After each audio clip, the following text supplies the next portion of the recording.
नामदान प्राप्त कर लेता है और वहां से साधना फिर शुरू कर देता है। यदि बीच में फिर उसकी साधना अधूरी रह जाए और फिर वो अपना शरीर छोड़ दे तो फिर उसकी संभाल हो जाएगी और ऐसी जगह पर उसको जल में दिलवा दिया जाएगा कि फौरन सत्संग में फिर आकर और नामदान को प्राप्त कर लेगा और जहां से साधना छूटी है फिर शुरू कर देगा। वहां तक के लिए उसको कोई मुश्किल नहीं पड़ेगी। वो आनंद फानन एकदम तत्क्षण बताते ही उसका काम होगा और आगे उसके लिए थोड़ी मेहनत करनी है।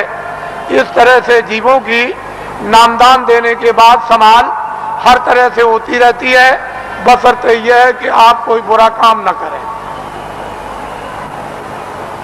किसी का आप कत्ल न करें, हिंसा न करें, कोई चोरी न करें, डकैती न करें, अमानवीय काम न करें। जहां तक हो जाए तहां तक सूझ समझ से इन सब चीजों से बचे रहे और जो गंदगी आपके पास में जमा है वो जल्दी से उसको उतार दिया जाएगा। लेकिन जब आप गलती कर लोगे और तुम ये नहीं समझोगे कि मालिक देख रहा और जितने नामदान दिया है वो देख रहा, तुम उसको और मालिक को अंधा समझोगे तो वो कर्म जमा हो जाएगा और उसकी आपको सजा मिल जाएगी। फिर आप रोओगे, चिल्लाओगे। हर तरह से यानी जीवों की संभाल होती है। ये बहुत ऊंचा संदेश और ऊंचा विज्ञान है। ये छोटी मोटी चीज नहीं है। उनको सब मालूम है कि जीवात्माएं कैसे उतरती हैं और कैसे चढ़ती हैं और मनुष्य शरीर में कैसे डाली जाती हैं और किस तरह से निकाली जाती हैं। फिर ये किन किन योनियों में इनके जाने का हिसाब होता है और उनके तार यानी उनकी डोरियां किस किस तरह की हैं और कौन कौन सी डोरी किस किस योनि में, 84 में या नरकों में या भिन्न भिन्न अलग अलग नरकों में, 4 खानों में, 84 लक्ष योनियों में, ये महात्माओं को सब जैसे आईने के सामने खड़े हो जाओ ऐसे दिखाई देता है।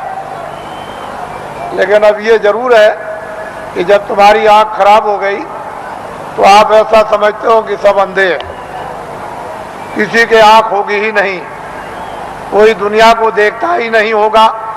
लेकिन जिसके आंख है वो तो कहता है सूरज है, चंद्रमा है, ये मकान दिखाई देता है, ये जमीन दिखाई देती है।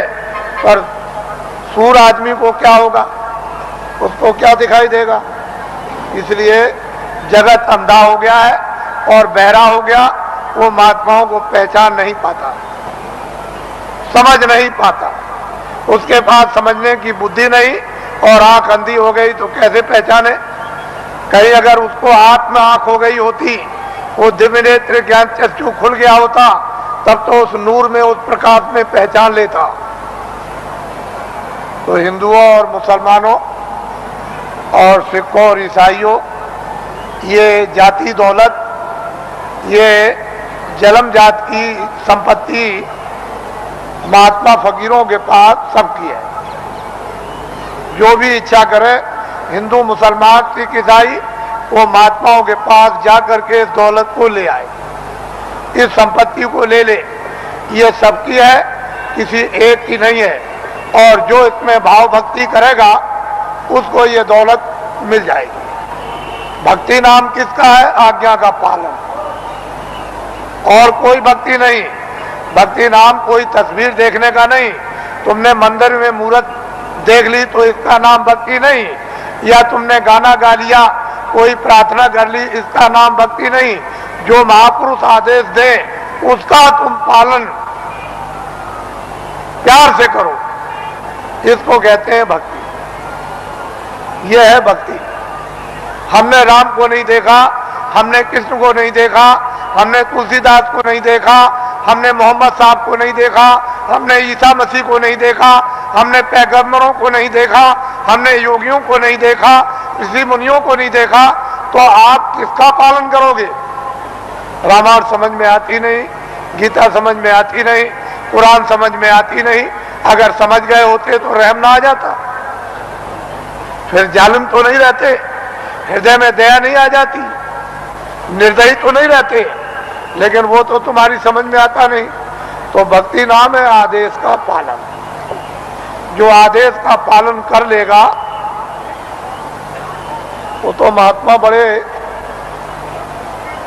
दूर के देखने वाले होते हैं। वो धीरे धीरे धीरे धीरे धीरे धीरे चारों तरफ से जाल डालकर और ऐसा तुमको फंसा लेंगे, पहले कुछ नहीं बोलेंगे, धीरे से फिर फंसा लेंगे, और जब शिकंजे में आ गए तब फिर ठीक करेंगे।